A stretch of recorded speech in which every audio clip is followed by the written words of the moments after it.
श्री सीताराम जी महाराज की जय।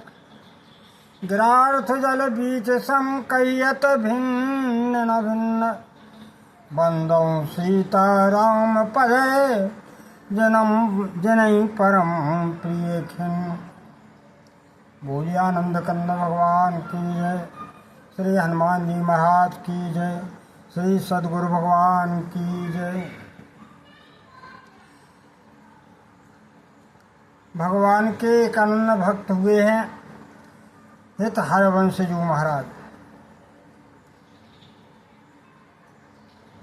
इनका जन्म वैसे मथुरा के पास बादा नामक ग्राम में हुआ था 1559 संवत 1559 में। इनके पिताजी का नाम श्री व्यास जी मिश्र था और माता का नाम श्री तारा देवी जी था। इस तरह जब मात्र 6 माह के थे एक बड़ी विलक्षण घटना घटती थी। अगर कोई इस बालक के सामने राधा का नाम उच्चारण करता तो ये बहुत किलकारी मार के हंसते थे, मानो राधा मैया के अनन्य भक्त हों।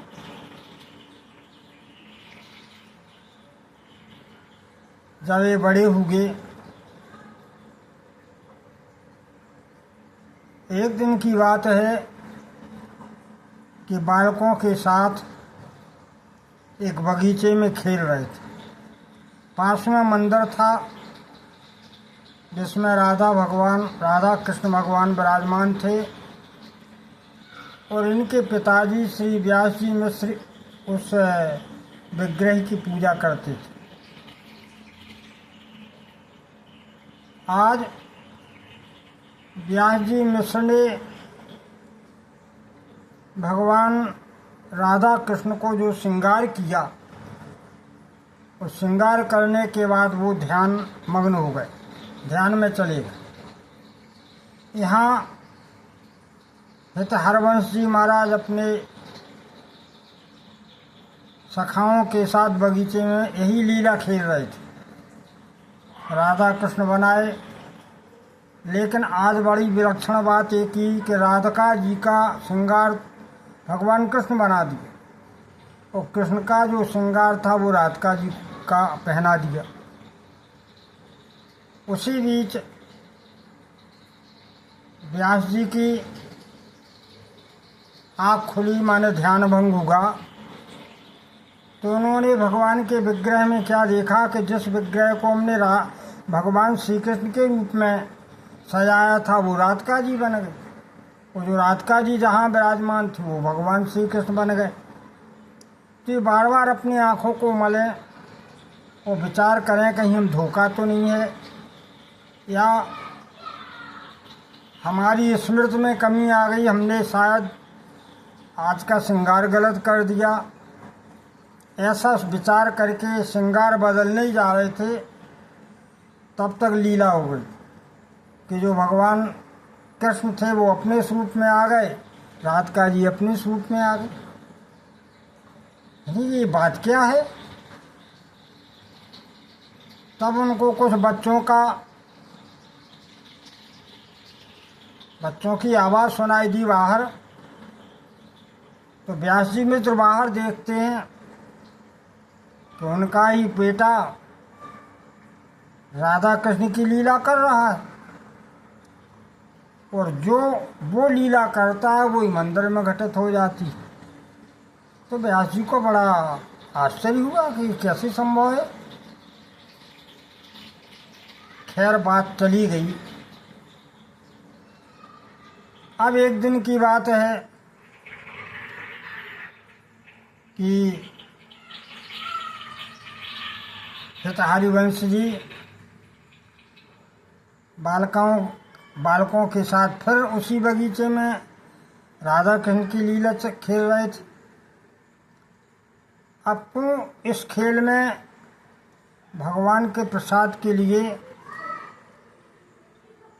फलदल का दोना रखा उन्होंने।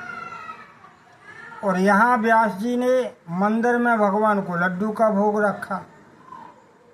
लीला प्रातः काल की थी।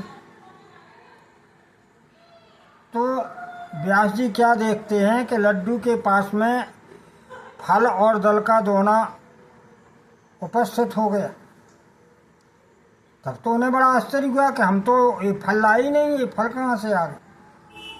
लेकिन उन्हें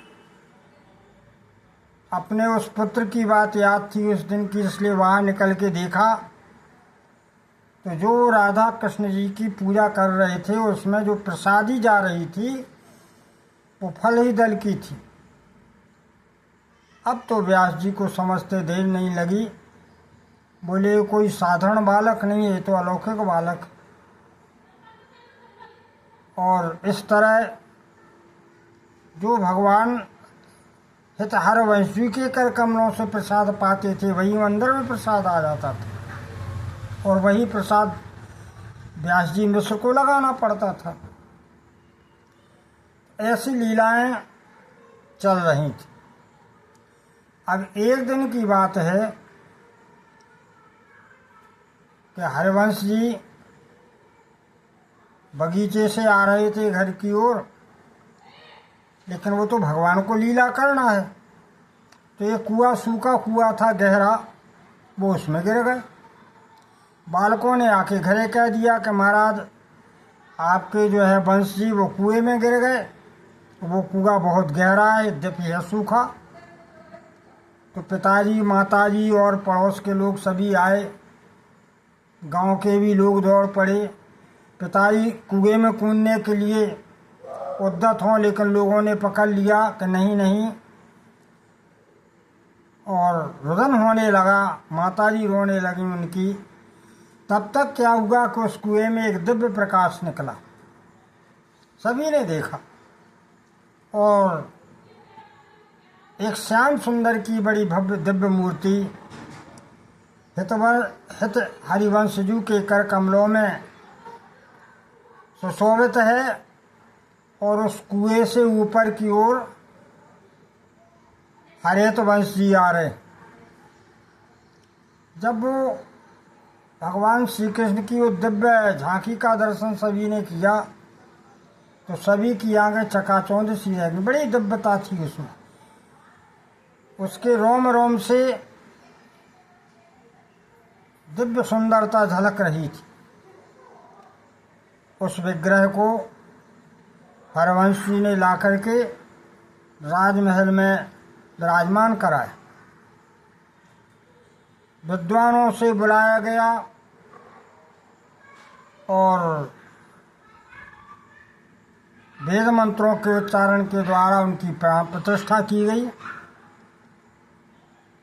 इस प्रकार हित हरवंश जी ने उन भगवान का नाम दिया नौरंगी लालजू महाराज। नौरंगी लालजू महाराज के नाम से वो भगवान श्री कृष्ण प्रसिद्ध हुए। जब ये लीला हुई उस समय हित हरवंश जी की उम्र मात्र 5 वर्ष की थी। संत लोग कहते हैं कि भगवान के कृष्ण की वंशी का अवतार थे। इन्हें वंशी का अवतार माना जाता है। और इसी अवस्था में श्री राधिका जी ने साक्षात इन्हें दर्शन दिया था।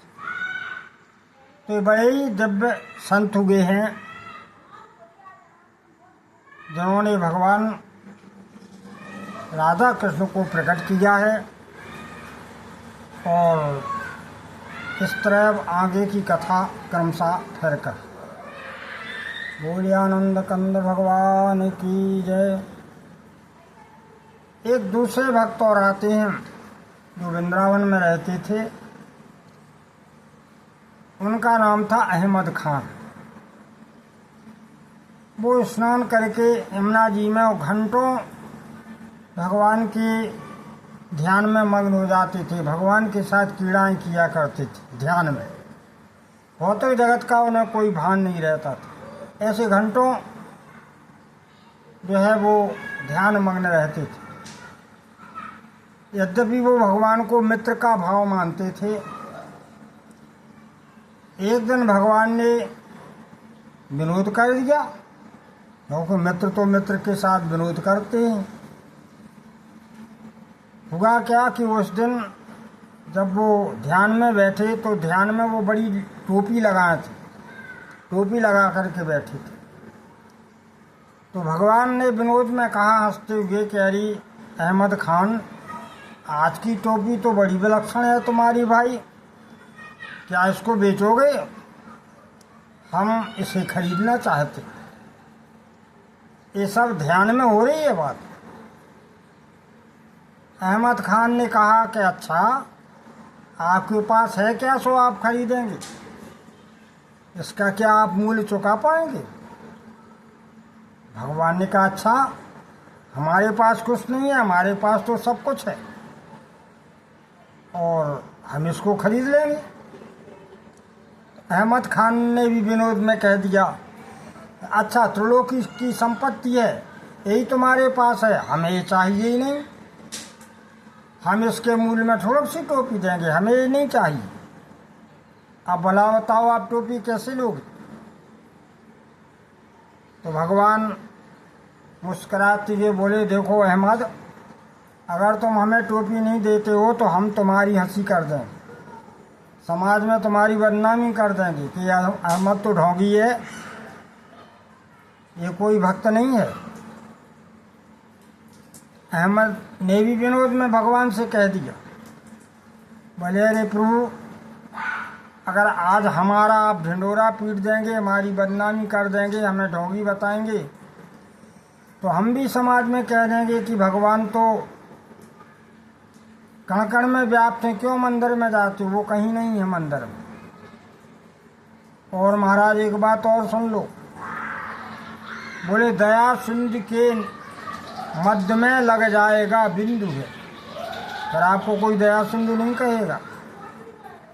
ऐसी ये वार्तालाप भगवान और भक्त के बीच में हो रही थी।